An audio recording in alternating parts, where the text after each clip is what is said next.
I got it. Oh, you got the mic. All right, Bear, read it out for us. I'm trying to get these eyes together here.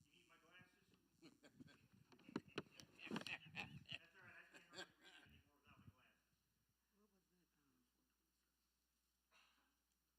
What was that? I'm gonna read it. Go ahead, that's fine. Proverbs 24:27. Prepare thy work without, and make it fit for thyself in the field, and afterwards build thine house. Yes, God's like, get your fields ready before you even build your home. Okay? Because while you're building a home, you're going to starve to death. Okay? And a lot of times people don't realize that God tells us to do stuff a little more backward than what we would think to do it. We think build our house first. He's like, no, don't worry about building your house. Take care of your field. Take care of what you need to survive first before you take care of creature comforts. Okay? All right, what's the next one? Luke 21:36. Read it. Watch ye therefore, and pray always, that ye may be accounted worthy. Okay, and I got to start over. Watch ye therefore, and pray always, that ye may be accounted worthy to escape all these things that shall come to pass, and to stand before the Son of Man. Good. He's like, look, do the things that you're supposed to do so you be counted worthy. God does not sit around waiting for helpless Christians to have some crisis in their life so he can rescue them. Worthiness is doing what you can before the crisis comes. And we need to realize that. It's a very critical component to God's blessing, all right? God does not bless lazy people. He blesses hardworking people. He blesses committed people. He blesses obedient people, but he does not bless lazy people, all right? I want my sourcing coming from God. You should want your sourcing coming from God. And so let's be found worthy so that we can, in the time when there is a crisis, God will help us. Brian, you're next. Proverbs 22:3.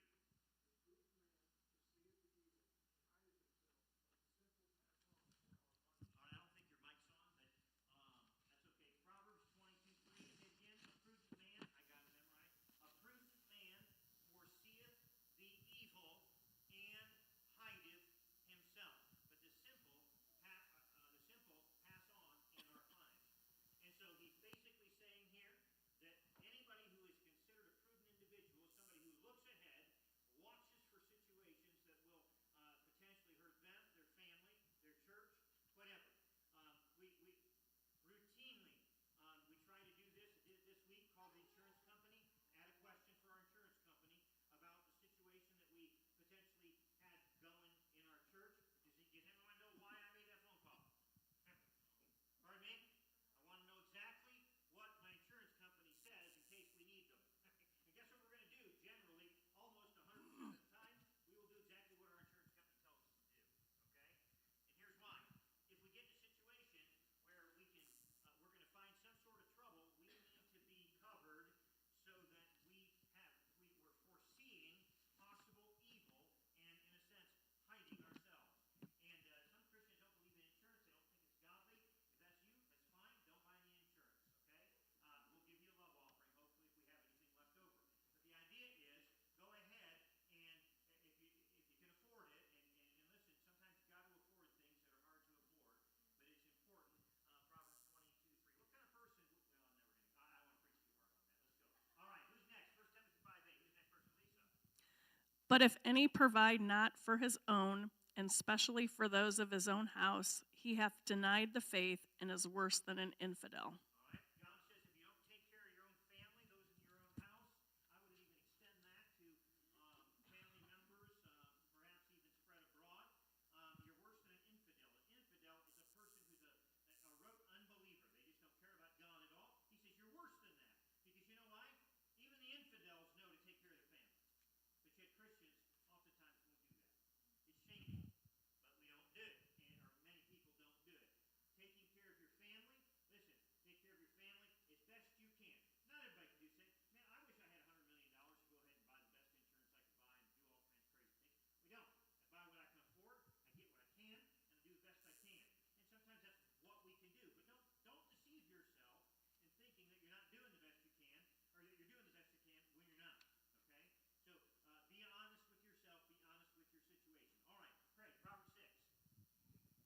Go to the ant, thou sluggard, consider her ways, and be wise, which, having no guide, overseer, or ruler, provideth her meat in the summer, and gathereth her food in the harvest. How long wilt thou sleep, O sluggard?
That we're putting away on purpose at a certain time period when things are plentiful so that we can have them when they won't be as plentiful.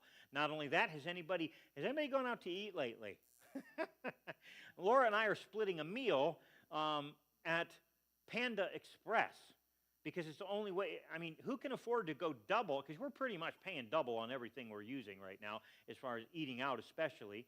And where did we go that it was 40 last? Oh, that was at the barbecue place where we'd stopped. What's that? It was, yeah, 2 pork sandwiches and some cheese fritters and cheese curds, and then you bought a bottle of barbecue sauce too. So that was $8 more. But it was $40 for 2 sandwiches. And this is not a fancy restaurant. This is a rural hole in the wall. You know where we're talking about, York's pork, and for $40, I couldn't even believe it. Now it probably was it would have $32 without the barbecue sauce. We bought the extra barbecue sauce, but the idea is things are getting more expensive. And so back in those days, people didn't have the money.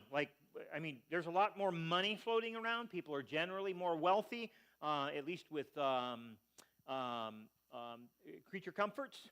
And what happens is, but the truth matters, a lot of that food that was canned was much more healthy for us as well than it is even today that's processed food. So, but anyways, we need to watch the ant, realize that cyclical things happen. Not only do cyclical things happen as far as the seasons are concerned, but cyclical things happen in our history. They happen in the stock market. There's all kinds of cyclical things. Prepare for those things. All right, who's next? James 4:17. Pam? James 4:17, therefore to him that knoweth to do good and doeth it not, to him it is sin. All right, can I just say this without being offensive? If we don't prepare properly, it is sinful. Because you're hearing the Word of God here and not preparing and not at least trying to do something to prepare for something like this is sinful. All right? If you don't do good and you don't do it, it's sinful. We're going to get into some other things down as we get down. Let's go through the scriptures. Keep going. All right, Proverbs 27:12. Cinnamon. A prudent man foreseeth the evil and hideth himself, but the simple pass on and are punished. Now you say, boy, that verse sounds familiar, doesn't it? It's because we just read it. But it's in a different location. When you see things repeated in the Bible, that is for emphasis. Okay? There are some things that God says. He says them once. A lot of times he actually says them multiple times, but he brings different contexts into play. Seldom does he exactly repeat a verse. In this case, he does. A prudent man foresees the evil, hides himself, the simple pass on and are punished. All right? Proverbs 27:18. Who's next? Gina, is that you?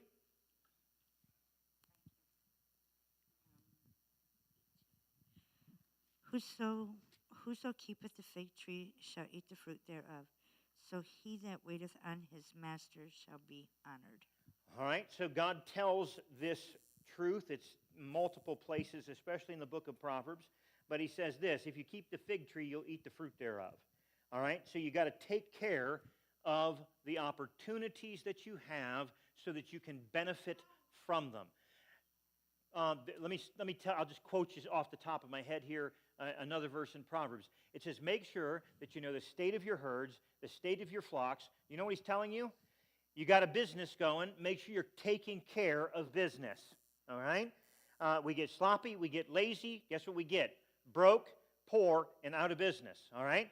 You take care of these things. God is for us doing things decently, in order, planning, following proper procedure, all these kinds of things. That is godly. All right? Okay, who's next? Proverbs 27, 23, and 24. Mm-hmm. Be thou diligent to know the state of thy Oh, flocks. there you go. I'm sorry. I didn't realize I put that one in there. Go ahead, sweetheart. Be thou diligent to know the state of thy flocks, and look well to thy herds. For riches are not forever, and doth the crown endure to every generation. Yep. All right. And look, keep going. Another verse again. The hay appeareth, and the tender grass showeth itself. Herbs of the mountains are gathered. And the things that we have are for us to use to survive. It talks about the lambs are for thy clothing, the goats are the price of a field, thou have goat's milk enough for thy food, for the food of thy household, for the maintenance for thy maidens. God is for us taking care of things like this on purpose. Don't fall victim to the deception that he doesn't really care, that's not a calling for us. All right, go ahead. Next one. Proverbs 31:14. She is like the merchant ship. She bringeth her food from afar. She riseth also while it is Okay, yet hold on night. a second. Let's stop there. Proverbs 31. This is the Proverbs 31 woman. You know Proverbs 31? It's that famous chapter, all right, about women. And it says this. Read it again, starting. She is like the merchant ship. She bringeth her food from afar. Stop, all right? The virtuous woman is like a merchant ship, okay? What do you think is on a merchant ship most of the time? Goods. What kind of goods? One good? No, usually many goods, okay? She's like a merchant ship. She bringeth her, hold on, what verse is it again? 14. She bringeth her food from afar. Now, that doesn't mean Sam's Club, 14 miles from here, but it can mean that, all right? But what he's basically saying is that a virtuous woman is going to be a person who realizes the need for the multiplicity of goods. She prepares and thinks like a merchant ship, and she goes out to seek those things. Listen, has anybody ever eaten a regular meat without any seasonings or anything on it for one full week without seasoning your meat? I guarantee you, you'll be throwing up putting a piece of meat in your mouth after a week trying to do that. Get up, breakfast, eat a piece of meat for lunch, eat a piece of meat for dinner, and then start that and do that for 7 days. You will not touch a piece of meat after 7 days, because it's the seasonings and the very small things that make the variety of our diet that give us any kind of pleasure and sanity, okay? And so you got to have that kind of thing. Go ahead, Abby, keep going. She riseth also while it is yet night, and giveth meat to her household, and a portion to her maidens. Keep going. She considereth a field, and buyeth it. With the fruit of her hands she planteth a vineyard. She girdeth her loins with strength, and strengtheneth her arms. She perceiveth that her merchandise is good. Her candle goeth not out by night. Stop right there. Two things in verse 18. She perceiveth that her merchandise is good. All right? I have rental property. A couple times I've had hoarders, okay? And, oh my goodness, I remember there was this one lady, and God bless her, but she had the food that was in her house was so old that the cans were rotting out from the bottom and getting all over the place, and cleaning that place out was a disaster, because literally spoiled food that had, like, you know how what food happens when it comes out of a can from the bottom, and then it kind of evaporates, and the food nastiness is just sitting there. Oh, well, I've seen it more times than I'd like to tell you. I could tell you stories that'll curdle your brain, all right, about renters. But anyway, here's the deal. Listen carefully here. Look at what it says here. She perceiveth that her merchandise is good. You got to keep an eye on your stuff. When you have stuff, make sure you know it's good. There's been a lot of times where people have done things that they prepare. We're going to go through that in a little while here, but they don't keep an eye on their stuff. And when they don't keep an eye on their stuff, it goes bad, and then it's worthless to you when you need it. So you got to keep your eye on your stuff. And her candle goeth not out by night. She doesn't run out of stuff. Okay?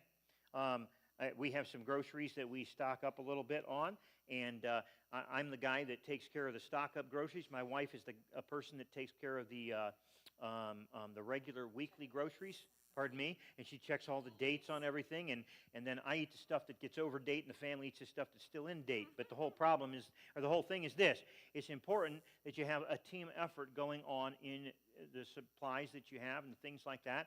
And what happens is this: she runs out of something. Guess what we have?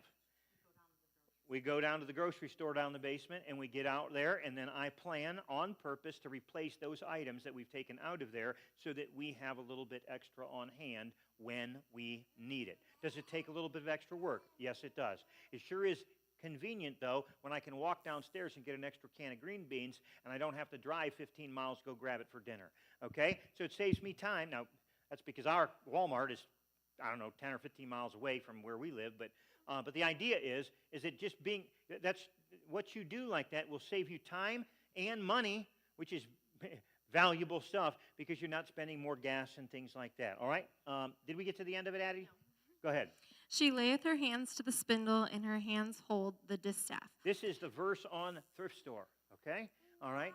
Buy at the thrift store. Put some stuff away. Yeah,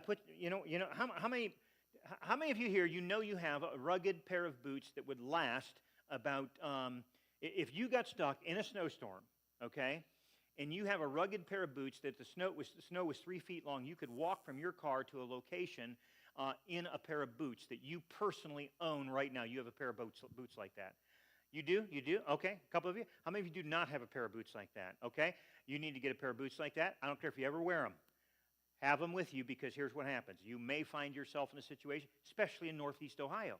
Okay? Here's the thing. I don't buy brand new boots for that use. You know what I do? I go to the thrift store, and I keep hunting. And all of a sudden, I find me an $80 pair of boots for $6. And guess what I do? Throw them in the basement just in case I need them. Okay? It's just good thinking. All right? Because if you need those boots one day and you can't get them, you're going to be in trouble when you need them. Okay? All right? Next one. She stretcheth out her hand to the poor, yea, she reacheth forth her hands to the needy. Very good. We're not just prepping for us. In a crisis situation, we should always be ready to be able to help other people. That's a godly concept. It's biblical. If we don't even, and look at, I want to take care of my family first, and I'm not going to hurt my family, but I have planned on purpose to be able to help to some degree. Okay? And the more, if you have greater resources, you could do that, and you'll be able to do that in the time, but plan for that if you can. All right, go ahead, verse 21. She is not afraid of the snow for her household, for all her households are clothed with scarlet. She maketh herself coverings of tapestry, her clothing is silk and purple. All right, good. So here's the deal on the one about the clothed in scarlet. All right, it's basically very simply this. I don't know. Listen, we end up walking out the door most days in the wintertime, okay, with a coat that's not capable of keeping us warm. Do you know why? Because we go from our house to a warm car. We go from that warm car into a warm building. And so oftentimes we don't even own durable winter clothing in case something happens, okay? I'm not saying go out and spend $500 on winter clothing. Once again, hit the thrift store, grab yourself some stuff. Listen, my family doesn't even know I do some of this crazy stuff I do. I have clothing stashed away that will fit several of my family members on purpose. It's cheap clothing from the thrift store, and it's stashed away so that if we need it. Guess what you need a lot in the winter? You can double up, but socks go bad quick if something goes bad. Things like extra socks and having some good durable breeches so that if you have to get in a situation where the weather would hurt. And I got to tell you, this is one of the greatest things I've ever. I walked into a thrift store one day because sometimes I'll go on a date with my wife to the thrift store, and I went in there, and man, I saw this Eddie Bauer. Yeah, Eddie Bauer's not a bad brand, you know. Eddie Bauer Arctic coat, the one with the hood that sticks out about this far and the fur all around it. And I'm thinking to myself, holy buckets, look at that thing. I open that thing up. I mean, it is what's that? Iron Will coat. Yeah. I mean, I'm not kidding you. I got that, I think $5 I paid for that coat. Guess where I wear that thing?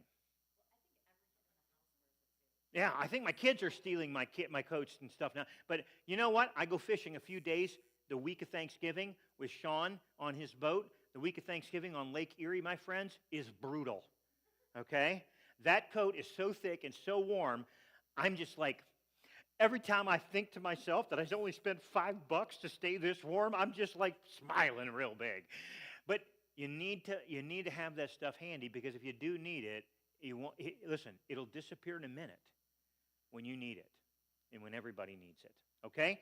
All right. Was that it, Abby? Where did we stop at? 22? All right. Proverbs 14:15. Quickly. Proverbs 14:15. This is the great one right here, or a great one. The simple believeth every word. Simple people believe every word. You should never believe every word. As a matter of fact, you need to check every word you hear. The simple believeth every word, but the prudent man looketh well to his going. Do not listen to other people that you cannot 100% rely on, okay? Guess what happens the most in any kind of a crisis situation? You know what the people will tell you to do on the radio and on the television? Does anybody know what they tell you to do first? Anybody want to take a guess what they tell you to do first, huh? Crisis, what do they tell you? Stay home, that's exactly right. It's called shelter in place, okay? Oftentimes the worst decision you can make is to shelter in place, but guess what they're going to tell you every time? Shelter in place. You need to think about this, and you need to make a decision. I'm going to tell you something. If there is some sort of a crisis, my friends, you should already have a pre-planned plan of, I'm going to use the term escape, but at least to move your space, or move you to a different space, another family member, 50 or 75 or 100 miles away, so that if you have a problem, because think about it, you know, we got a power plant right up here, right up the road, nuclear, Perry Power Plant, okay? And the crazy thing is, listen, I'm not saying it's going to go bad anytime, but did you know, if you look at the weather patterns that come across Lake Erie, if that plant melts down, guess who gets covered in ash? We do. It's the natural pattern of Perry if the wind patterns would take all that ash right across us. Guess what that means you'll have to do in a minute? If there's a problem, you will have to leave your house in a minute and get out of Dodge, okay? Just to survive, all right? Now, will it happen? Probably not likely, but can it happen? Certainly can. It's happened in the past. Knowing that and being ready, does anybody here have potassium iodate in their kit or in their house right now? Potassium iodate is the blocker. It's a pill that you take that blocks the glandular structure in your body and fills you with iodine, okay? And what it does is it keeps the radiation from killing you, certain levels of exposure, more the lighter levels, because what happens is the immediate people that get hit in a nuclear situation like that, they end up dying pretty quickly, and it's terrible, hideous death. But the ones that die over a long term are the ones that get lighter effects of radiation, but they don't have any potassium iodate to protect them. Let's not worry about it. Let's just flee, okay? We don't need to try to survive a nuclear holocaust in our space. Get out of Dodge and get someplace safe. You should have a plan, all right? I got a hunting camp up in the mountains in PA, okay? Guess what? In a nuclear situation at Perry, I'm not going there. Do you know why? Same weather pattern goes across that place in Pennsylvania. Why would I go there? Guess where I'm going? I got to go south far deep, or I'm going west, baby, because the weather pattern comes this direction, goes from west to east. And so you got to think these things out, or ask a question, and if you have a question about it, and I'll help you do this. But look at verse 15 again there. The simple believe with every word. Be careful. Look, if there's a situation that happens, there's going to be traffic. Has anybody seen a hurricane traffic pile up like in Florida or something like that? Have you ever seen that? Okay? You do not want to be the person stuck on the road because everybody waits till the last minute. You need to be the first guy or the first woman out the door getting to your alternate location in a situation, because if you wait too long, you'll go, or you won't be able to go. and we'll be talking about these things when we get down to our list. One of the most important things for you to have, especially today, is some extra fuel on hand. We'll talk about that in a minute. Proverbs 27:12. Let's flip over there real quick. Pardon me? Oh, do I? Oh, sorry about that. All right, Proverbs 30. Proverbs 30:24. Proverbs 30:24.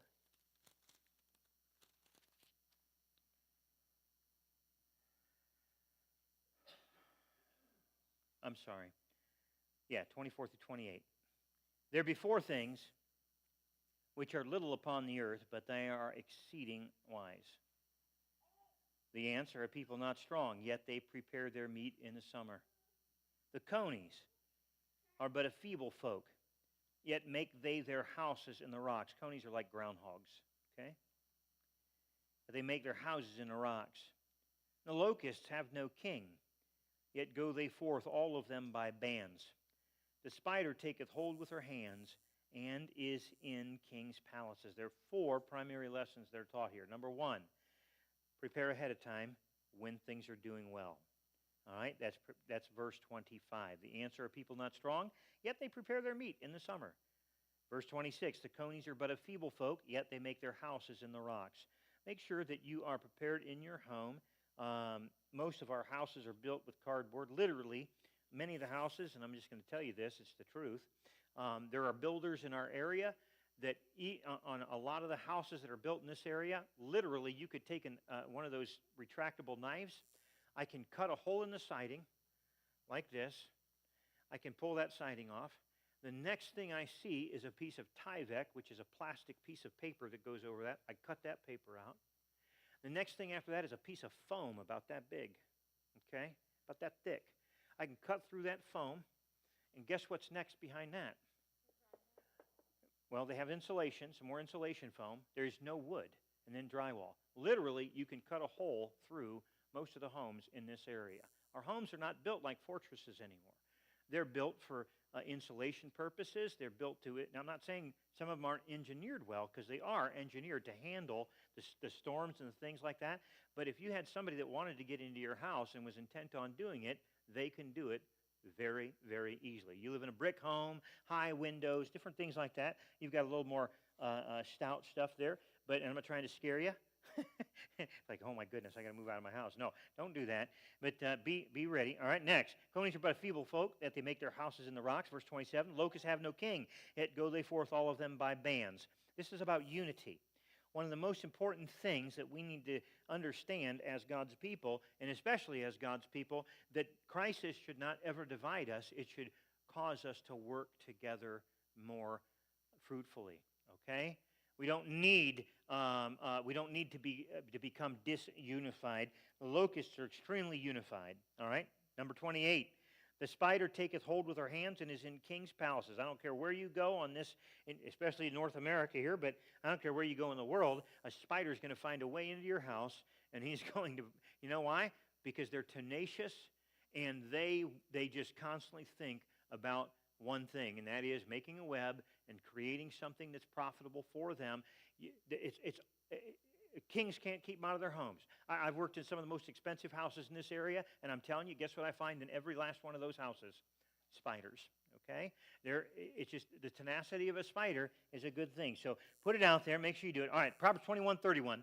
All right, Proverbs 21:31. Let's look at that quickly, and then we'll get into some practical stuff. You can ask some questions if you want, and we'll go through it. Proverbs 21 in verse 31. This is one of my favorite verses in the Bible. The horse is prepared against the day of battle. So as much as we can be prepared, okay, we should be, because you would prepare your horse in the day of battle. But safety is not of your preparation. Safety is of the Lord. We must make sure that our spiritual life is where it needs to be in anything that we do as Christians. That is our leading guide stone, is making sure that our walk with God is right, because our blessing, our ultimate fruitfulness is going to come through the activity of God intervening on our behalf. And so you cannot lose focus of that. Some people get a little obsessed by being prepared and things like that, and it depends on where you're at with it, but the truth of the matter is this: you should be obsessing more about your relationship with God than preparedness. It's more important, but that doesn't mean preparedness is not important. It means that God is the most important, and we should always function there. All right, do we have any questions on any of the verses tonight before we go on to the next little section? All right, then let's go on to the next little section. If you think of something, you want to ask a question, or throw in a comment, you're welcome to do so, and I would welcome that kind of approach, okay?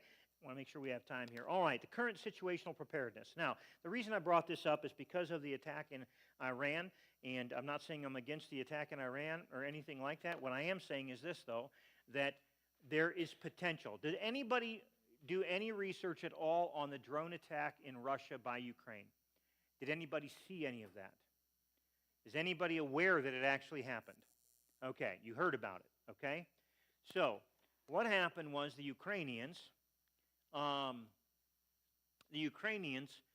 fashioned, or somebody fashioned, these Conex containers, and in those Conex containers were housed, I don't know, hundreds, I don't even know how many, but these small drones, okay? And those Conex containers were shipped into Russia by Russian drivers that were bought off by the Ukrainians, and those canisters got over the border and went into deep places in Russia and were there for a long period of time. And then on a cue, somebody initiated the activity automatically, remotely from outside the country, and the container tops opened on those containers, and the drones began to lift out of there, and I don't know how many there were, but there were a lot. And those drones had small munition devices on them, and then those drones were remotely handled to go and attack. Literally, from the stories that I had read and the research that I've done on this, it is pretty confident that 1/3 of Russia's nuclear capability was knocked out in one evening. That, my friends, is a coup against Russia right there. To do that much work and that much devastation to the Russian military in a secret op like that is an amazing thing to have happen, okay? Now, I want to ask you a question. Do you think our country is porous enough that there could be 50 of those containers in our country right now and we wouldn't even know it? You think that's pretty... Actually, it might even be likely, okay? And I got news for you. If the Ukrainians can do it, anybody can do it, okay? Anybody that wishes to do harm against us. Now, I hope that never happens, and I hope our people find any terrorist person that wants to try. But look, terrorism is a very terrible thing. They're not interested in hitting the government. They're interested in hitting us, okay? They want to terrorize the people. And so we have to understand that we may find ourselves. Does anybody know what a dirty bomb is? A dirty bomb is a conventional weapon where they take some sort of radioactive material and they literally explode the bomb with the intention of taking latent radioactive material and broadcasting it through the explosion of the bomb. Dirty bombs are the cheap terrorist way to do massive casualty damage in a city. Do you realize if they even were to set off a dirty bomb in New York City wouldn't be able to, you wouldn't be able to use most of New York City. Do you think that would cause a problem in the economy of everything? I think so. Everything goes through New York City. L.A., Cleveland, anything. You don't have to kill a whole bunch of people. What you're going to do is broadcast nuclear radiation across a broad area, and that's easy to do. I mean, literally easy to do. And you think for a minute that can't happen? Sure it can. Okay? Now, here's the thing. Am I going to sit up all night worrying about it? No. I'm not going to, because I can't change it no matter whether it happens or not. Am I going to keep my eyes open? Absolutely. But what if something happens and you have to make a quick decision? Will you be ready? If something happened close to here and we were all forced to flee just to survive or to keep our family safe, okay? You think, oh my goodness, I've only got 23 miles worth of gas in the car. Pardon me? You just filled up. But how often have we gotten home at night with 23 miles of gas in the car, okay? You should have some fuel at home. That's why it's number one on the list. Yes, go ahead. Mm-hmm. Mm-hmm. Certainly the ones that were working in the facility. Okay, so they would be civilian operators, more than likely, scientists, things like that. I don't know. I don't know if they got their people out.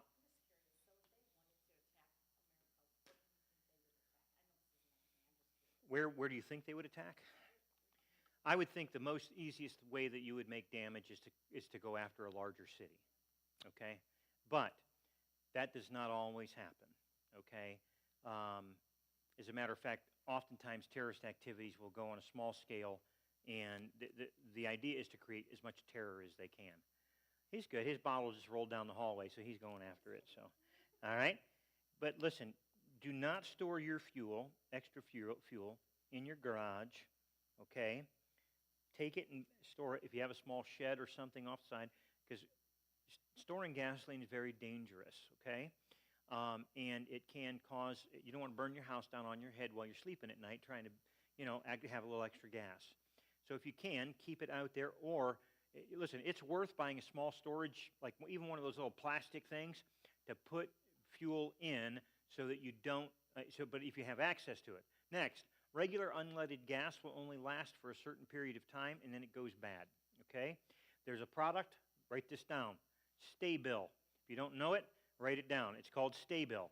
You can buy it at Walmart. It is a gasoline and a diesel fuel additive that extends the life of your fuel. If you're going to put some fuel aside, put it aside. Now listen, you know how much, does anybody know how much a 5-gallon gas can costs right now? Just to buy an empty 5-gallon gas can. How much? $30, just because I just told you that. $30 for a gas can. It's cheaper to fill the can than it is to buy the can, okay? But if you, and I'm going to tell you this, it's very important to understand this. If you have a newer vehicle, you need to check if your vehicle has one of the protected gas caps on it that you cannot put a standard funnel, even a funnel, you cannot get it in there. My truck, sitting out here, I was so frustrated one night because I went home and I had some gas. I wanted to put it in my truck. I couldn't even put it in my truck. I had to look up the manual, okay? I had 5 funnels out there trying to stick them in the hole. None of them would go in. I looked at the manual and it said I have to have this certain little gas funnel thing that comes with the truck in order to go in there. You can't do it. I didn't even have one. There was none in my truck because my truck was a used truck. Somebody had already taken the thing out and left me without the funnel. And so I had to order online a couple of these extra little tiny funnels so I had them on hand so I can just pour some extra gas in my truck at home. Yeah, and then we got morons designing the lids of the gas cans, okay? Oh, my goodness. Even if you have a gas can, you need to make sure you know how to operate the control handle because you have to be an algebraic scientist to understand how to actually make that thing work, okay? Now, I will tell you this. You remember the old style, the plastic ones that go on the top? It's got the thing sticking out and it's got a little cap on the end or you shove a cork in it? You can buy those online and replace the one that's on there if you want. They're very cheap. I would suggest you do it, okay? Now, be careful, though, because your fuel, especially your unleaded, Judy, you're just having a hoot over there. But here's what happens. You don't want your can to be able to leak air, all right? This is very important because unleaded fuel today, most of it has, it's gasohol, corn alcohol in it, okay? And corn alcohol attracts water naturally from the atmosphere. And so what happens, most people who have a mower that won't start or something like that, the problem isn't nothing wrong with the mower. They had unleaded fuel in there, and it sat in there for a while, and the water vapor got in there and created water in the bottom of the tank, and now your motor won't start because you have water in the tank. Just know this, but the same thing will happen in your gasoline that you store if you don't put Stay-Bil in it and if you don't have a sealed container. Now, back in the day when we needed a sealed container, we'd go get some cork from the auto supply. You could cut a circled gasket out of that, or I'm sure they even have gaskets that you can buy that are handy. Get yourself and make sure your can seals up, and it's very important to do that. Now, how much gas should I store? I don't know. Everybody's different, but I'll tell you this.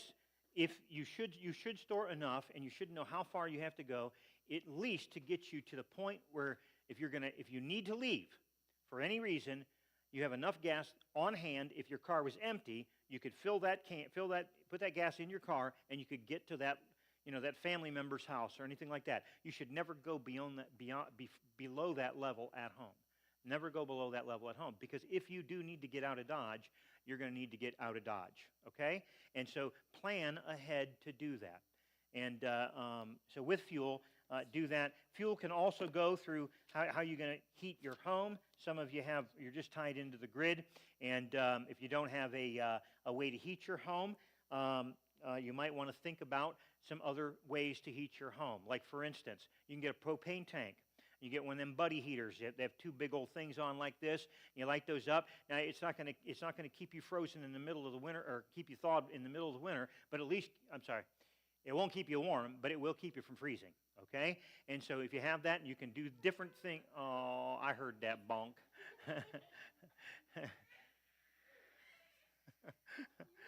I hate it when that happens. So some fuel for heat, even if you have a convention. Some of you have a fireplace. Make sure you got some wood that's already in a dry location. Okay, I would put some wood aside. Make sure it's storage wood in case you have an emergency. And you can think about that in multiple different ways. Number 2, cash. Okay, most people don't carry cash much anymore. You should have small bills of cash, 20s and lower, and you should have enough of, in my opinion, I'm just telling you, as much as you can put aside and hide it someplace in your home. Tell somebody that you trust where it's at in case something happens to you. And, pardon me? Or don't say, so you don't forget where you put it. That's a good one too. But you need to have cash. I don't know if you are familiar with these things that have happened, but during COVID, the people woke up one morning on the island of Crete, which is a nation itself. It's an island nation. They woke up on the island of Crete, and the banks had all decided they were stealing 25% of everybody's money. They gave the entire nation a haircut overnight. Nobody knew it was going to happen. And they limited their ability to take money out of the ATMs overnight. Nobody could get cash. Okay? Now, you're going to be in a pickle if that happens, and especially if you're in a situation where a power failure happens, or your freezer's empty because your power's gone out, or your freezer's no good now because your power's gone out, your meat's melting, things like that, and you need to go buy something in a situation of crisis. Cash is your best problem, or your best solution. You know why? Because cash is what? What is cash? King. That's exactly right. Anybody will take cash. You need to have some stored cash. Do not think for a second, and I'm not saying put $100,000 in your wall and then your house burns down and you're out the money.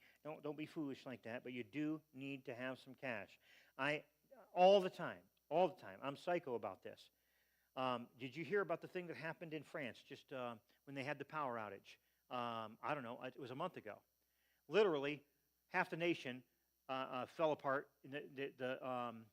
The grid fell apart. You know why? Because they're trying to source the grid with electric alternative green energy, and it can't handle the demand. And literally, half the nation went dark.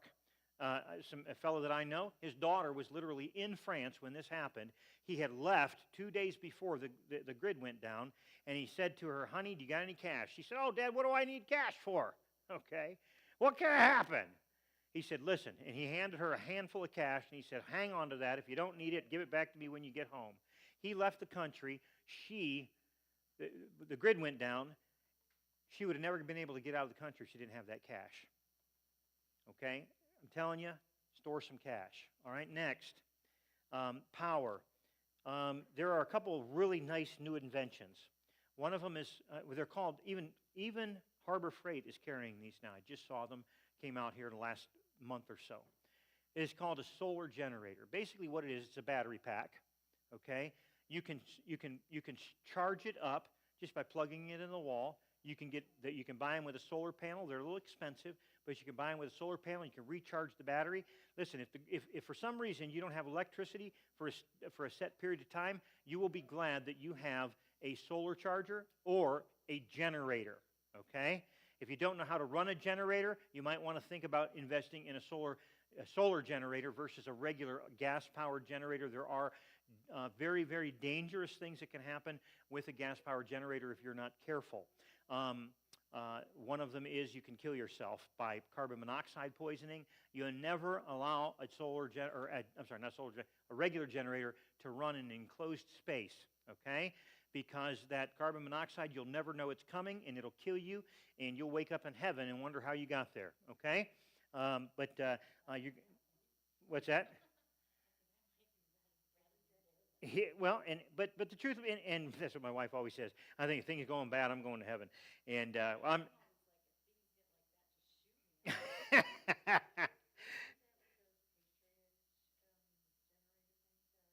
Yeah. That's a type of that. There are many different types.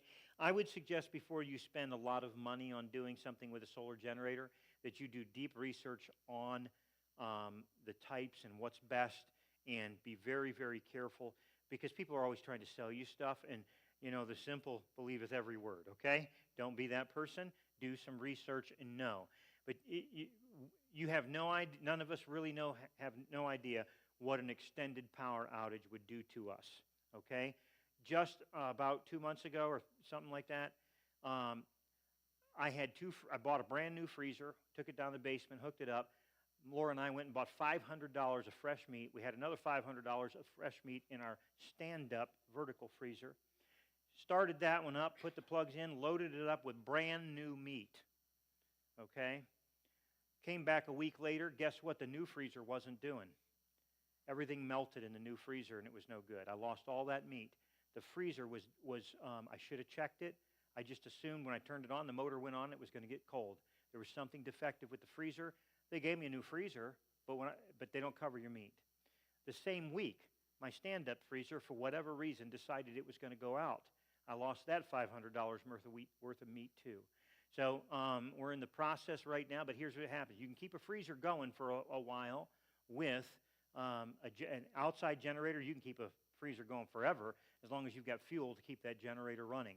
But if you just ran your generator for a couple of hours a day, you can keep a freezer frozen and not lose your meat. I don't know how many of you remember back in like around 2003 or something like that, we had something happened to our grid, and a lot of people, they lost power out by my house, I know, and it didn't go on for like 2 weeks. Do you guys remember that years ago? Does anybody remember that? You remember it. Anybody else remember that? It was terrible. Some critical components in the power grid went down. It was a localized thing, but it was pretty big. And people lost, it was not uncommon to drive down the road and literally see the meat piled up on the side of the road waiting for the garbage men to come by because people's freezers were down. Not only that, some people, you can't get water unless you have electricity, okay? In my house, if we don't have electricity, we don't get water because I have a well. We're dependent upon a water system, so we have ways, if the grid goes down for any extent, even a storm comes by, I can plug the generator. We've done this a dozen times if we've done it once. And we plug the generator in. We run the house on the entire generator system. And if you really want to get crazy, you can get a whole house hookup for that. And it costs probably somewhere between $6,000 and $10,000 to do that. As soon as your power goes off, it automatically turns your generator on. You never have to worry about it. But it's on the natural gas grid for most people. If the natural gas grid doesn't work, your generator's not going to work either. Anyways, you have to have power or else you're in trouble. Okay, next, food. All right, we're just going to go through this briefly. Buy what you eat. Just buy a little more of it, okay, or a lot more of it. But you should have some extra food on hand. Now, how many know what the Mormons do? Does anybody here know what the Mormons do? It's a doctrinal position for the Mormons to have a year's food supply on hand at any minute, okay? Every Mormon, that's what they work towards. The Mormons actually have places where Mormons go and they buy discounted bulk food that's put out there by Mormon companies specifically for this purpose. Now, I'm not suggesting you could go there and buy food if you want. They even let you come and buy, you're not Mormon, you still want to do it, you can do it. But buy what you eat. Do not think that you're going to buy some crazy, weird food supply that you've never eaten, and all of a sudden one day something's going to happen. You're going to crack some stuff open, and you're going to just live in high on the hog. No, you're going to probably hate yourself for buying that stuff and kick yourself because you did it. Buy what you eat. Just buy more of it. And then there are ways that you can do this. For instance, like you got, those little macaroni noodles that we buy in a bag, all right? If you take those macaroni noodles out and you put them in a canning jar, okay? They have a little, this is a fantastic thing. I can't wait to buy one. I just heard about it. They have, you put this, put the lid on it, and it's got a little thing in it that sucks all the air out of that jar with the canning jar and then seals the lid, okay? And it's like $100 for this thing. And so you can buy this. That macaroni in that jar with no air in it, that stuff will last 25 years, and you'll never know it was there for 25 years the day you ate it, okay? But these are kinds of things that you can do and put some stuff aside, because here's what's happening. You know what? Did you know that the Vietnamese, the North Vietnamese, fought against the United States of America, and most of those North Vietnamese communist soldiers were carrying a bag of rice in their pocket, okay? They'd kill a mouse, and they'd eat that mouse and mix it with that rice, and they survived on that stuff, okay? Now, does any of us want to do that? No, but rice is a staple. How many of you like rice? Raise your hand. I love rice, okay? Buy some rice. Put it in a container, okay, that it would be, and make sure it's sealed. If you don't want to buy the equipment, you can buy what's called an oxygen absorber.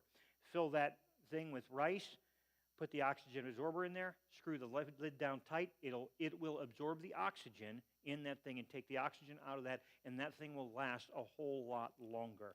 But buy what you eat, okay? Don't buy crazy stuff. Don't go out and spend $10,000 on a yearly, because you're never going to know how to cook it. Unless you become proficient on purpose of these things, you can. There are people that live off that kind of stuff, and they love it. And they're great cooks and do all kinds of stuff. But if that's not normally your thing, just buy what you normally eat and buy more of it. All right? Sundries. Remember the COVID? What was the big shortage we had? Toilet paper. Make sure you got enough toilet paper. Make sure you got enough sundries. Whatever those things are. Maybe a couple extra things of deodorant, a couple, whatever you use that are sundries in your house, batteries, okay? Things like that, and I'm not going to go into it all night, but the whole idea is don't buy stuff you don't need, just buy what you use. And then make sure you have some extra on hand, okay? It's not hard to do. You got to think through it. I'm going to give you a recommendation of several books here at the end. You can write them in your note thing. All right, self-defense. If anybody here, I'm not going to belabor self-defense here, but I believe in self-defense. I believe it's a biblical concept, and especially when it comes to protecting our families, okay? And so if anybody here would like to become, you don't feel comfortable or proficient in any form of self-defense, listen, do not think you are going to stop somebody in a high-stress situation with your .22 pistol, okay, and you don't even know how to get rack a bullet into it. You should become so second nature in self-defense mode that you have what's called muscle memory, okay? Without muscle memory, you will fail. I promise you, you will fail. And if somebody intends to try to take your life, they will do it, okay? They will do it. We are insulated in a lot of ways in our nation, and thank God for it. But when somebody is intent on taking your life, okay, that doesn't mean you're supposed to give it up just because they're a lunatic, all right? Do not let lunatics do that. That's not godly. God wants you to live a long life. He wants you to go soul winning. He wants you to help the kingdom. He wants you to do all these things. We're not out there just to throw our lives away because of silliness, okay? So don't think that. And if you need help with self-defense, we will structure a class here again. Yes, ma'am. Mm-hmm.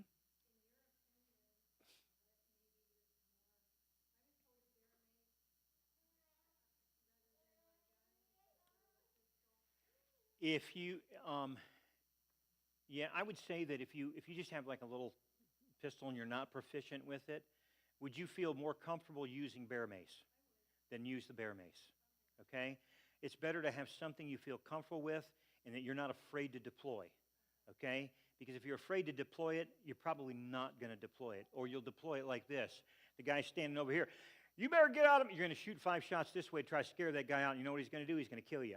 Okay? Because you didn't deploy what the intention was of the weapon. All right? So I would say deploy the bear mace. How old is the bear mace? Okay. Just be careful about those products because they do have expiration dates, and I would be careful that because we have a tendency to set that stuff on a shelf and forget about it, and all of a sudden, I remember we were hauling a trailer in Pennsylvania, me and my dad one day, and all of a sudden some of the insulation of the trailer fell and hit the back wheel, and it was rubbing on the back wheel, caught the trailer on fire while we were going down the turnpike. All right, well, hey, we got it, right? We've got a fire extinguisher, right? Except it was 37 years old or something. And my dad got the old fire extinguisher out, trailer smoking. We're on the highway, smoke's rolling down the highway. And he took the little tab off that thing and pointed that at the fire and pushed it, and it went nothing happened. You know why? It was too old.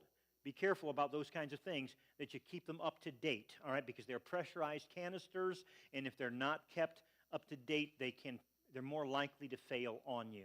And but good, yeah. Use what you're comfortable with, but make sure bear mace is pretty effective if you hit somebody in the face. Aim for their face, okay? Oh, yeah. The coyotes are getting a little crazy around here. I've seen them yelping right behind my headboard sometimes. So, amen. All right. And if somebody needs to do something, you want to do some more about that, you see me. We'll have. All right. Number 7, a pack. Okay. Now, what I mean by that is this: you need to have some sort of a piece of equipment that if in a crisis situation, something happens in our local area here, and you need to get in your car. I read a book, and I wish I'm going to go back and finish it because I didn't finish it, and I really need to. This guy, you know Hurricane Katrina that happened down in Louisiana back in, I don't know, what was that, 15, 20 years ago now? Seems like it was just yesterday, but it's not. This guy wrote a book of his experiences because he was a victim of Hurricane Katrina. He was able to get out of there pretty quickly, but because they didn't realize what was coming and how terrible it would be, he didn't get out right beforehand. He got out kind of like at a rescue in there. But his home was destroyed. Everything he owned was destroyed. And he tells the story about how they moved him out to Oklahoma or someplace like that and gave him an apartment to stay in, how difficult it was. He didn't have his driver's license. He didn't have any of his paperwork. He can tell people his stuff, but he had no proof of anything, okay? He said, you have no idea how important it is to be able to grab your papers and go, okay? Whether it's that pile of cash that you got stacked up and those personal papers, birth certificates, things like that, it should be organized, it should be in a file, and you should be able to grab it and go, okay? And because if you don't, you're going to have so much of a hard time down the road, even if you get past where you're going to go. A lot of people don't. Does anybody here know how many of you know your bank account number by heart? Right this second, if I said, what's your account number? All right? Three of us? Okay? Because I know mine by heart. The problem is, you know what you're going to do? You're going to walk into the bank, and now they'll have your Social Security number, and you can probably get access to your funds eventually, and it probably won't be all that hard.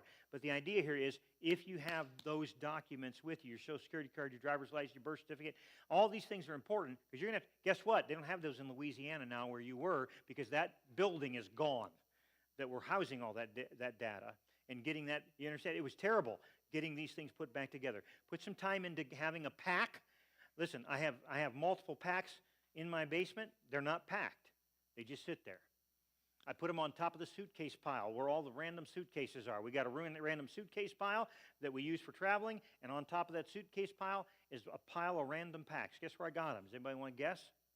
Thrift store. There you go. You know why? I'm not buying packs. All I need is something that I can throw people's gear in and get out of Dodge in a minute. And now, I hope I never have to do this. But I'm not going to be sitting there wondering what to do if something does happen. I'm going to act immediately. Yes, ma'am.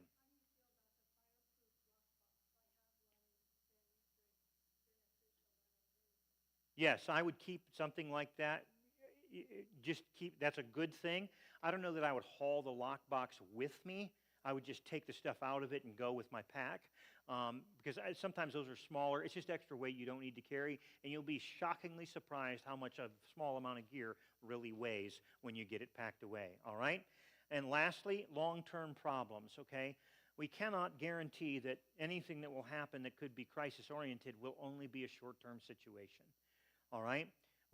Our economy goes through different cycles, and I'm going to close with these thoughts unless you have more questions. Anybody ever hear this thing called the Great Depression? Okay? That was a 10-year crisis, okay? It's one thing to survive for a couple of months or weeks even.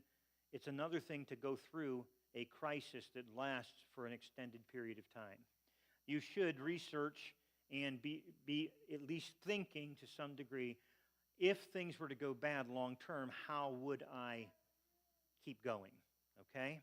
Because what we're in right now is called there's a bull cycle in the precious metals market. This goes on all the time. Does anybody know how much the price of gold is right now? 1 ounce of gold, how much 1 ounce of gold costs right this second? Does anybody know? Or close? Give me a close number. Okay, you know that because you probably heard me say it. It's 3,400 and it's right just under 3,400 bucks right now. Okay, just a few years ago, that price of gold was at about $1,600. Okay, so it's doubled in price. That is not a good sign. Okay, if you have gold, you can get dollars and pay off a lot of debt with it. But what that shows is the weakness of our dollar. Okay, our dollar is very weak right now, and a new cycle in the economy is starting. And understanding these things, it may be a lot of research, and I've been studying it for many, many years. But the idea is, we may be entering into in these days right now. I'm not going to. I can't say exactly because I'm not for sure. But the truth of the matter is this: you remember in the 70s? Remember any of you here alive in the 70s? Pam, you were alive in the 70s. Brian, were you guys alive in the 70s? Okay. And pardon me. All right. Do you remember the long gas lines? Remember that? You had to get gas. I don't know about you guys, but where I was, you could only get gas a certain day a week, and you had to go on an even number day or an odd number day, whatever the last number was on your license plate. Okay? And listen, I remember my dad and many of my friends literally going out and trying to find any kind of work to do to make some extra money. It was a bad time. Okay? Those things can come back. And if you remember the global financial crisis that happened in 2008, 9, 10, 11, that time period, people were hurting. I don't know if you remember this, how much people were hurting even in our area too. Not being prepared for those kinds of things it's hurtful to you in your personal life. And there are things that you can do to prepare ahead of time for a long-term problem that happens. And those are things we can have a different time and talk about that. All right, questions today. Anybody got a question? Yes, Laura. Sure.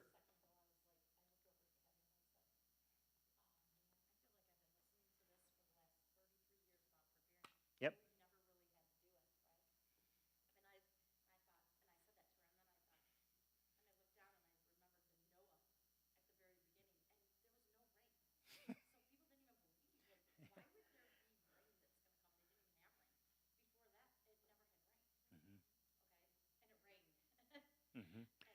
And this is why I'm saying, you don't, listen, we're all thinking maybe, we just entered into a war with another country. But the truth of the matter is this: these wisdoms will keep you safer for natural disasters, economic downturns, tornado happens. Mm-hmm. Mm-hmm. Yeah, our electric was out last night. That's the first thing they always ask. Dad must have forgot to pay the bill.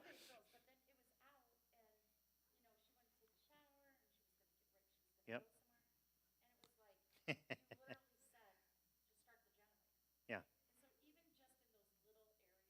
Yeah. Yeah.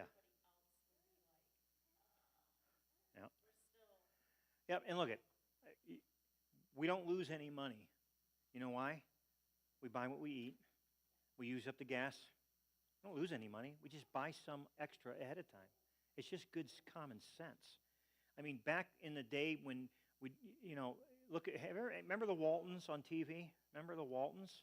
Okay? That was back during the World War II and the Depression and all that kind of stuff. And people got by, but they had to think. They had to scrimp. They had to be inventive, and and listen, those times can happen again for us, okay? And just that's why just be smart and do a little extra on what you can honestly do. All right, was there another question, Brian? Not so much a question. Yes. Sure. Oh yes, yes, yes.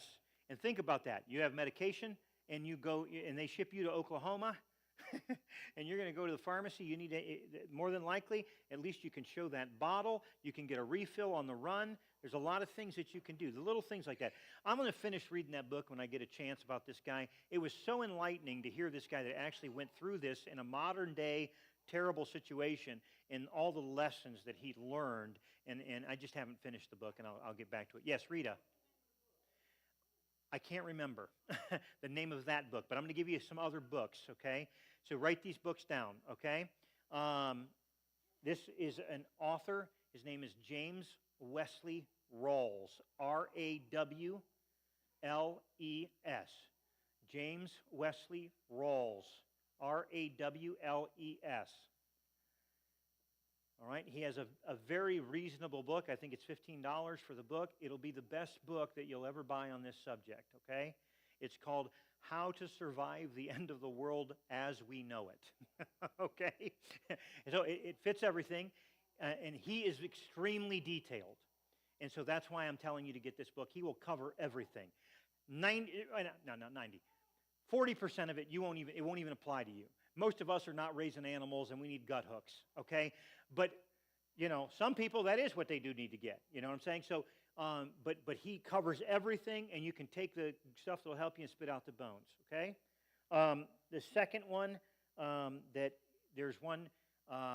this is a compendium of authors. So what people have done that have actually lived through survival situations, they have compiled this book, and so it's their articles that they wrote about this practical stuff, okay? And hold on. It's called the Emergency Preparedness Survival Guide. Emergency Preparedness Survival Guide. Yes. Another good thing, it's not a book. Mm-hmm. Another good thing is like, because a lot of people don't not know this, Mm-hmm. but like we have salvage stores. Oh, yeah. Out in Middlefield area. We have salvage stores where you can stack up on your canned goods. Yeah, and it's discounted food. Yeah.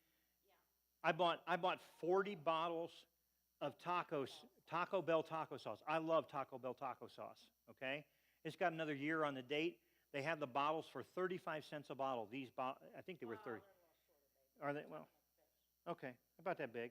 But for that much money, it may even not have been 35 cents. I think it was even less, like 15 cents or something. And I bought 40 of them. I took them home. Guess what? He said, "What are you buying 40 bottles of taco sauce?" First of all, I like Taco Bell taco sauce, okay?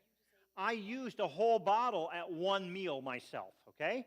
So guess what? I'm going to eat, that's going to disappear, and taco sauce ain't going bad, man. I'm kidding you. It's not going to go bad. But they have like the rice and the beans and all that kind of stuff at those. Yeah, you can buy discounted stuff, even if you just buy it. And look at it, if you pay less for it and you keep it beyond what you think it's good, just toss it. But not only that, these salvage stores for right now, because Mhm. you're like saying, you know how much it was to go eat out? Do you know how much it is to go to the grocery store? Yeah, I yeah, can't yep. even afford to feed my family. Yes. James, the Emergency Preparedness and Survival Guide, you're going to look this website up, and this is where you can buy this, okay?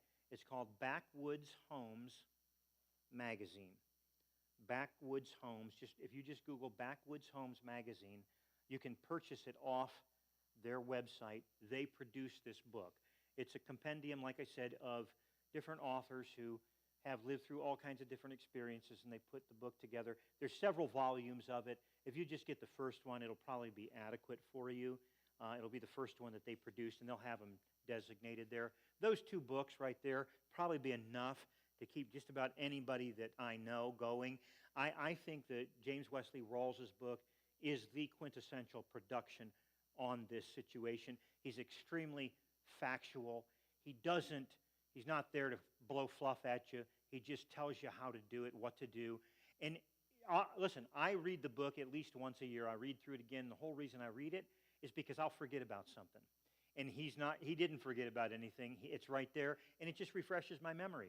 And then boom, oh, shoot, I need to go get more batteries, man. I forgot about the batteries.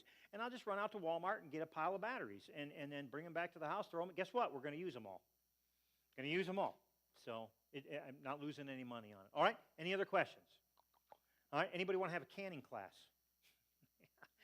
Canning class. I've always been trying to get away with a canning class, but nobody wants to be interested. All right, so here's the last thing is this. My wife brought this up, and I just want to throw it out to you. She has been thinking that it would be at least more convenient if we had a Sunday night service earlier in the afternoon rather than waiting till 6 o'clock. And just for the summertime. And we could just shift the schedule to like 4 or something. You still have time to go home, get some food, whatever. And then anybody that was coming back for a night service, we could come back. And then we go from 4 to 5, and then we can head out. But is anybody interested in that? You and Abby are okay. Tell me what you think. Everybody's cool with that? Okay. Would that be a problem for you guys at all? No, I don't think Laurel will have a problem with it either. But at least maybe shifting, and that way we can get home a little earlier in the evening and stuff like that, and things like that, and you got some time. Okay, all right, if there's any questions about this subject, and if something comes up later, and think about this too. If you have a situation, and this is why you need to read on some of this stuff. Do you know what happened to the people in South Carolina with that big rain and all that, where they all got, now they got their homes and everything washed away. Think about, and you know how bad that was for weeks and weeks and weeks. Guess what? They're still not back to normal. They're still not back to normal. But even if they dropped, they would be. Yeah. But even in that situation, that came upon them suddenly, and they had no way to even respond, and that's why so many people died, okay? But crazy, bad stuff can happen, folks. And I'm not saying that prepping necessarily would have saved anybody there that was dead or anything, but you need to make good decisions. I will say this. Well, you probably needed more than a canoe. But here's what happened. Listen carefully. This is so terrible. They just drug a little 5-year-old boy's body out of the Cuyahoga River. Okay? They can't find the dad's body right now. And you know why? Neither of them had a life jacket on. Okay? Oh, really? I didn't even hear that yet. Pardon me?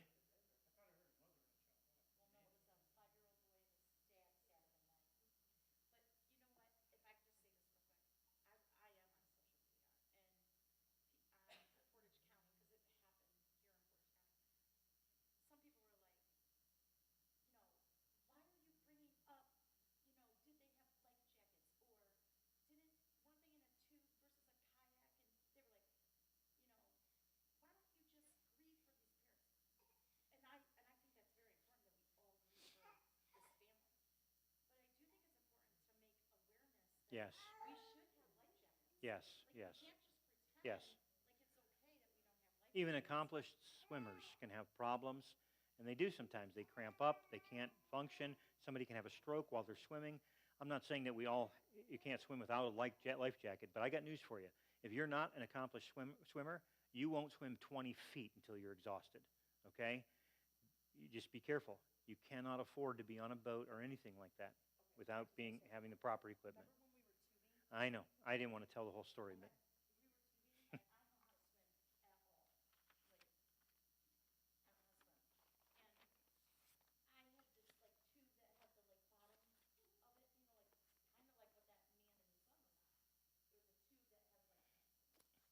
it's got a mesh bottom in the center of the tube.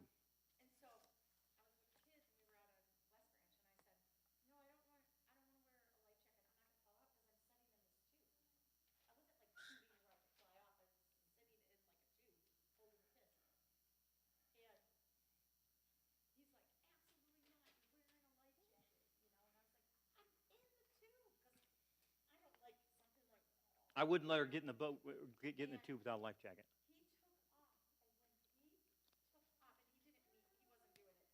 It's a pontoon boat with a little engine on it. It wasn't even that fast.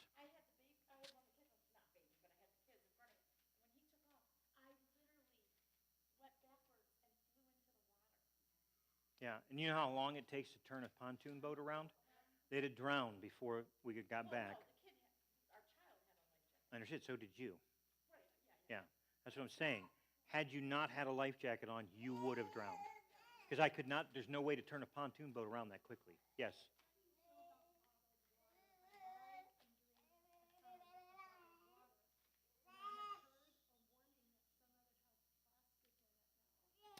Well, that's because of the nature of the plastic that's in the bottle. The plastic they're telling us is degrading, if my understanding is correct on what you're saying, and that can be a problem.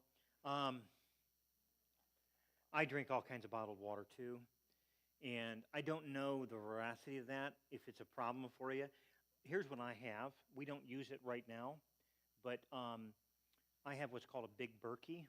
Okay, so this is a water unit. It's in a box. I haven't ever even opened it, but I know how to use it.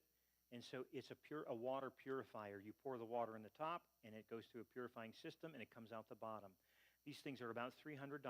You buy them once, they'll last for tens of thousands of gallons. If you have a problem with that, I would say go buy a British Berkey and pour you can run your tap water in there. It'll come out as pure as it can possibly be pure. Yeah, look up British Berkfield is the company. And it's a very solid company. It's been around forever.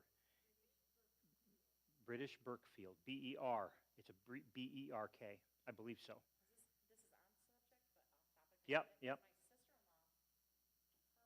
on subject, but off topic. Yep. My sister-in-law, her best friend, had all these gut problems. Mm-hmm. They could not figure out what his gut problems were from. And you know what they concluded? Yeah. I forgot to tell you this. You know how we open up bottles of water and we drink them, then we put the lid on and we set it, and then Yeah. we come back later? They told her that it's like being contaminated, Mm-hmm. and that's why she's got all these gut problems. Is because we're leaving these bottles of water setting all around, and then we're going back and opening it back up and drinking them. Mm-hmm. I don't know. I just thought I'd tell you that because I didn't know that. It must be maybe some kind of a bacteria or something's gathering in the water from us putting it in our mouth the first time or something. I'm just saying, the British Berkfield, okay, and honestly, that's a great tool to have. Literally, you can put toilet water in that thing, and it'll come out the bottom clear, okay? No, you have to order that online, okay? Yeah, but I ordered mine, and I'd look for them on sale. I got mine for like $2.79. It was probably $3.19 or something. But, and you might want to, if you have a little extra money, buy a couple of extra filters for it. And honestly, I can't remember what the filters last, like 10,000 gallons per filter or something. It's something crazy like that. But that's putting clean water in it. Obviously, if you put puddle water from out in the yard in it, it'll filter more stuff out, and the filter will get filled up. But it's a wonderful unit. They've been time tested. And we have, if we get to a point where I need to have, water is one of your most critical needs. You have to have clean water. We don't even understand in our country what dirty water is. But if the grid goes down, you'll know what dirty water is real quick, because that's what you'll be using all the time. And if you have no way to filter water, you will be damaged by this. Now, just as an aside, since we brought this up, they have what's called a water straw. Okay, it's got a filter in it. I've got 20 of these that I bought them, threw them in a box, and they sit on a shelf somewhere. But anybody can put one of those water straws in your pocket or in your pack, and you can literally drink right out of a water supply, and it'll be pure water that you're drinking. There's a filter in the straw, and it does that. They're like 10 or 15 bucks at Walmart. You can buy them at Walmart, water straws. Yes, Rhea? Pardon me? You know what? I can't remember. Aquapure, I think, is the one that I have. I think. I can tell you this, if you want to look up a guy that's a Christian that talks about this stuff all the time, gives the gospel all the time while he's teaching and stuff. The name of his thing is Southern Prepper 1, number 1. Southern Prepper, and then the number 1, okay? He is very intense, not intense, he's intentional with his teaching. He actually has a great deal on those straws right now. If anybody's interested, look up Southern Prepper 1, and you can go to he's got a merch page that you can buy stuff on. And he's a good guy. I've watched him now for a couple of years and learned a few things from him too. And he sells some stuff, but he always sells good stuff that he knows is good, because he's a Christian, and he tells everybody he's a Christian, and so he's intent on making sure that anything that he recommends. And by the way, if you want to know anybody that knows anything about them solar generators, he's the dude. That guy will tell you everything to know. You can email him. He'll answer your emails. Yeah, you email him, hey, I'm thinking about buying, He'll call you and he'll say, hey, Rita, what do you think you're trying to do with the generator? Because everyone's going to be different. I don't want you to spend $3,000 when you can spend $1,000 and get this, okay? And he'll walk you through it, talk to you about it. He wants to be a help to people. And he'll say, now listen, guys, we can do all this, but if we don't have our faith in Jesus, and he'll give the whole gospel plan right on a podcast that he does and everything. He's a very, very solid Christian, believes in winning people to Christ and everything. And I don't have time to fool around with that kind of stuff as like he does, but he's just wonderful at it, and it's just solid all the way. Southern Prepper 1. And it's number 1, Southern Prepper number 1, not ONE, okay? All right, anybody else got a question tonight? If something comes up later, always don't hesitate to ask. I don't know the answer to everything, but I'll give you what I've learned and tell you about it. And if you need a place to shoot, anybody's welcome. We'll set up an appointment. We'll come out to the house if you want to practice with a weapon or something like that. I've got 34 acres out in the country, and we got all kinds of space out there to shoot with, and be more than happy to train somebody. Yes, ma'am. Okay. We'll do it. Actually, we'll probably do a ladies thing. We'll set up one for ladies on purpose, and we'll get several of our men who are skilled come out and teach you things. So, for instance, like my daughter Liberty. Okay. She's very intimidated, and she doesn't have the strength. When you have a semi-automatic pistol, pulling back the slide and trying to rack around in is a weak point, especially for a woman, especially if it's a larger caliber weapon, okay? So Liberty was doing some traveling.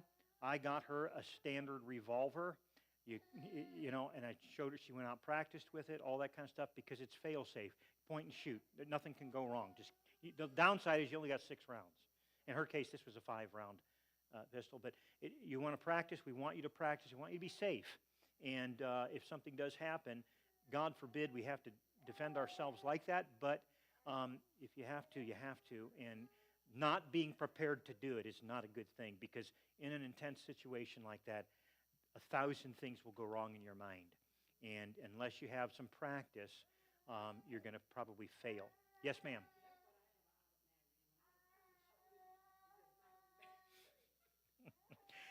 That's why I would just, like a .38 special, just a standard revolver, those are great weapons for women. They don't kick hard, okay? And they're simple to use, and they're fail-safe. You just pull the trigger, point it and pull the trigger, and it works. Nothing. That's how I would, and if anybody, I can't buy you a gun because it's illegal for me to buy you a gun. But if you need advice on something like that, we have myself or several of the men in our church, and especially on our security team, things like that. I'd be more than happy to give you counsel on that as well. But practice, practice, practice. Don't think because you shot one time 15 years ago you know what you're doing. You don't. Okay?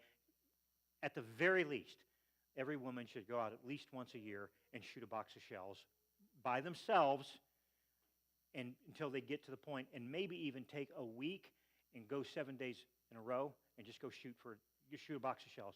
Because see, that you become more muscle memory intentional when you do something in a pattern like that, rather than doing it one time and then 365 days later do it again. And so practice is so important. I just can't overstate that, okay? And also practicing your stuff. You know what I do? I will eat some of my stuff and prep it like I don't have any other options, with missing stuff on purpose, because I want to know what it's going to taste like. So I find different ways to use food that we don't normally use it for, just so I can say, okay, I can do this. For instance, you know what ramen, you all know what ramen is, right?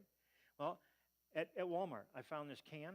It's got tomatoes, corn, and okra. It's like one of those little, it's like a regular can in the canned goods section. Well, I thought, I kind of like okra. I'm going to try that. So I bought a can one day, took it home, put it on the stove, and cooked it. And I thought, man, this is great stuff. And then one day I thought, I need a little more something to it. So I cooked a pile, a package of ramen, and I took put the bouillon in there. I don't put any water in my ramen. I dump all the water out. I just want the noodles. Okay.